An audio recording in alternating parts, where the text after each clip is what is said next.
Start back over at the beginning of subsurface. Okay.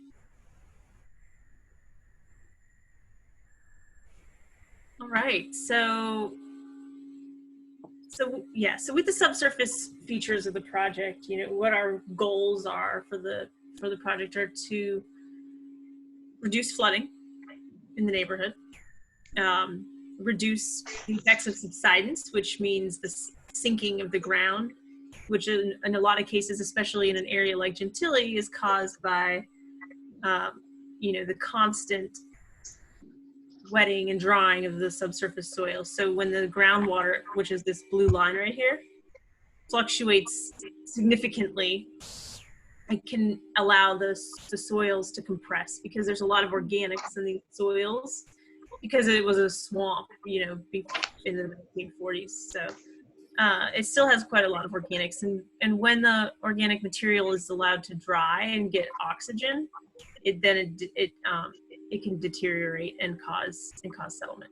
So a lot of times, in areas like this, is why we have such large potholes, or like sections of the street that are sinking, or people's houses that are not pile supported that are sinking, settling differentially, like half of it settling more than the other half. A lot of that's caused by the soil below it compressing. So we're trying to reduce that, to the extent possible. We can't fully reduce it, but if we can try to keep the groundwater table a little bit higher and a little bit more consistent, it will help. And this neighborhood is affected slightly more than some other neighborhoods because it's so close to the pump station at Prentice and London Avenue Canal. So because of that, the water table gets drawn down more, because there's holes in the pipes, there's groundwater leaks into the pipes in the city, in the street, below the street. And so a lot of times the groundwater elevation gets pumped down along with the pipes, the water in the pipes. So, so throughout this project, what we're doing with the street grid and with the parks is trying to keep as much water in this, at the surface or just below the surface as we can. And for 24 to 48 hours. We're not trying to breed mosquitoes. We're not trying to make it a nuisance. And so we just want to slow it down. Then we have other benefits that come with that, which include like reducing demand on the pump station. So if we can hold a little bit of water on our site, it reduces the demand at the pump station, which can reduce greenhouse gas emissions, because the pump station doesn't have to run as long or run as at such high capacity. It reduces flooding in other parts of the city, because there's slightly more capacity in the system for other areas that drain to the same box culvert. So there's just a lot of benefits, and as these kind of projects happen throughout the city, we will see additive benefits from all these different projects working together. So through this project, we're trying to create a model that can be used in other neighborhoods. So we don't want to do anything like too crazy, we want to do something that can be retrofitted, and something where if we're rebuilding a street, what could we do? Or that's so Wild Air is being rebuilt completely, and so that's one, there's some options with that sort of situation. But Wingate is only getting resurfaced, like the street is getting new concrete. But so there's different options with that sort of situation. So one thing we're doing with Wild Air is taking the opportunity to narrow the street slightly, but we understand that people still need to park. A lot of houses here have off-street parking, but to accommodate being able to park, we have created a series of elevated parking areas, between driveways, and we did that through a parking survey. We looked at where people are parking now, but that doesn't have to do with the subsurface. So anyway, so in a storm, water runs off people's houses, runs over here, over the sidewalk. and then, it's not all going to get captured through the sidewalk. Some of it'll run over through this parking area, so some of it'll trickle down through there, and then some of it'll probably run into the street still, because if it's going fast enough, it's not going to have time to all of it trickle down. But we're trying to capture as much as we can, and we are limited slightly by the high water table, but every bit helps. So on part of the street, like I said, there's parking that's pervious. Water is allowed to trickle down through it. And then the other side of the street, there's a rain garden. Alex, if you want to add anything, please just jump in. Sure. Do you want to go to some of the park slides, and then maybe Margaret and I can chime in a little bit more? Yeah, I'll go through these, and then when we get to the park slides, you guys can chime in. How about that? Yeah, it works. Okay. This is pretty much what I said already, just in a better graphic, or a more specific graphic. So in the elevated parking spaces, water will trickle down into this storage rock. So it's a gravel that's got void spaces in it that allows water to be stored. And then it'll exit the system through a small pipe. And so this small pipe has holes drilled in it, it's perforated. So water can slowly seep into the pipe and go to the main. We decided to make these parking spaces slightly elevated because, in a larger storm event, it just gives you 4 more inches really that you're above the street flooding if there is street flooding.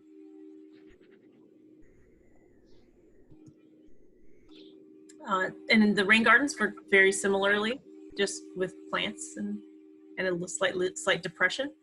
So they can take a little bit more water from the roadway because there's a series of curb cuts that allows the water to flow into the garden. And then again, it's sheet flows from the properties and into the space. And so then there's a little bit more soil. There's a soil layer in that one too. Go for it. Right. Margaret, you and I can tag team some of these. So this is Fillmore Playground. And I think so some of the things that we have are similar to what Jenny has, but what you'll see, Jenny, can you go to the next slide? Yeah, there you go.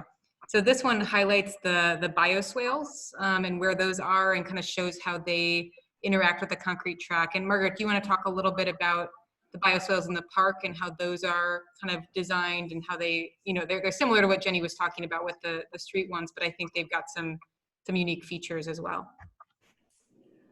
Yeah, luckily the plant material tends to just love to be situated in places that are gathering additional water on a pretty regular basis. So the plant material will generally do really, really well in these, which adds kind of to the park-like atmosphere. So we're really looking closely at the plant materials that would be specified for the bioswales to make sure they can withstand both periods of inundation when there is a lot of rain, but also the drought, every now and then you'll have a spell where they don't get any water. So those plants, which typically are native plants or their DNA is already in place to be able to withstand those natural cycles of rain and no rain. So yeah, I think they'll be really attractive features, and they are designed so that they drain within a certain amount of time, so that you don't create situations where mosquitoes have time to breed. They can actually start capturing tricking mosquitoes into the laying eggs in here, and then they dry up and aren't allowed to hatch. So that's good news. Yeah. So this is what they look like when, I know we've shown this visual a bunch, and Jenny pointed this out, but you can see how the bioswales are kind of going. This is that side of Fillmore Playground that has all the activity areas, and you can see how the bioswales are just kind of integrated there with the different kinds of plants, and then how they actually go underneath the track so that they're not interrupting the flow of the concrete track around the park, so that you can still use that just like normal. Margaret, you want to talk about, I mean, I know Jenny talked a little bit about this, but is there anything else on the kind of layering piece that you wanted to cover, how this works? Well, you can see in this system at the bottom, they have an additional storage area, which is similar to the large tanks that we're showing also in the parks, but this will give you a more linear opportunity to store a little more water so that takes that water out of the equation for flooding of homes and streets. Got it. Yeah, and Erin's pointing out also that just like filtration is part of what these do. Do you want to talk about that a little bit, Margaret? Yeah, their function is dual. They don't just prevent flooding, but they also filter pollutants out of the stormwater. So we like them to be next to roadways and parking lots because that's where we get most of our metals and chemicals that are polluting water in the first place. So that water is, immediately goes into these filtration systems that does a great deal of cleansing as well as storage. Yeah, and this image is from a different project, just FYI. So this isn't what they would look like in the parks specifically, but it does give you a good sense of what those layers look like. So we just like that image. All right. So here's Gatto, and what you'll see here is that the bioswales we've included are, Gatto is this, the idea is that it's a slightly more kind of natural feeling environment where Fillmore is a little bit more active and, kind of about athletics and things like that. Gatto is a little bit more natural and contemplative. And so a lot of the bioswales have a little bit more kind of organic shapes. Margaret, do you want to talk about the grading a little bit and how that works? Yeah, so this one, the grading is, slightly higher in the center, and then it'll grade down so that everything within the park will flow down into the bioswale or rain garden areas. So I think it gives you kind of best of both worlds, basically. So you have a high dry area with that's surrounded by a more lush planted rain garden areas. But it's not so much of a grade that you'd like notice it if you were like running across it. It's not going to feel like a hill or something. No, it's just kind of very gradual. Yeah. Do you want me to talk about the underground? Yeah, Jenny, you want to talk about the storage tank? Sure. So as I mentioned earlier, in order to maximize the amount of storage of stormwater that we get with this project, we're using these great open spaces, that these play fields, as an opportunity to put some storage below them, I guess. So one way we do that is through a series of like these arch tanks that look like this in cross section. So water can enter from those running off in the park through the bioswales possibly, and then enter these arch chambers through these series of pipes. We're also planning to take some water from the street surface and bring it into these pipes where we can. And so these pipes will just gradually fill up. We'll see it in the video in a few slides, but they slowly fill up with water. And then at the top of the pipes, or there's a structure that lets them fill up. And then once it gets to a certain height, it'll overflow that structure and enter the city's drainage system. Also, I should note that the bottom of the pipes is open, so that it gives the water every opportunity it can to infiltrate back into the ground.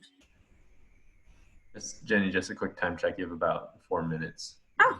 Video. So underneath those pipes, is the soil engineered there at all? There will be a section of gravel, like a probably 6-inch section of gravel below the bottom of the pipes, but then below that it's not altered. So it probably won't infiltrate a lot, but we'll give it an opportunity. Well, let's watch a little video if we only have 4 minutes. See if I can make it work. Do I have to click this? Oh. Yeah, just do it, I think, because it'll take you. Can you see the video, or is it still on the presentation? It's on the It's on presentation. presentation. And if it doesn't work, we'll share the link out. And Yeah. There we See go. it? Yeah. Should I? Can you hear it? there's no sound. Oh, Yeah. there's no. Okay. So we can just talk over it. Okay, so yeah, so as you can see, the water's entering through this manifold system pipe on the side, and then it just enters the pipes from there. So, you know, keep in mind this is all below ground, and it's going to have gravel everywhere. This is also a video from the people that sell the pipes, so you'll see a lot of like reasons you should buy this pipe.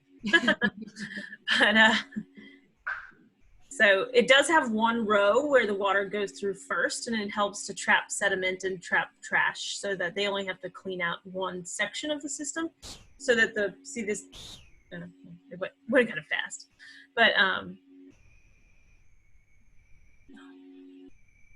that was fast. So this is how they, what's that?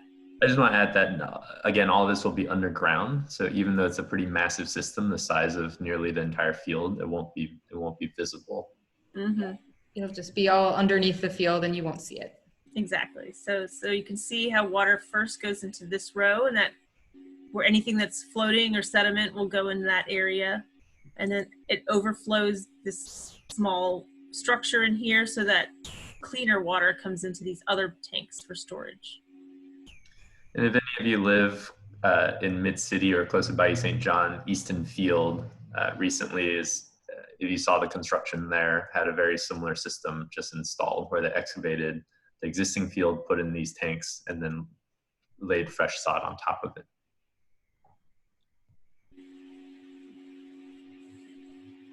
Oh, it's closing in 1 minute. Oh, okay. Well, sorry guys. I thought there was going to be more time for questions. Anybody have any quick questions?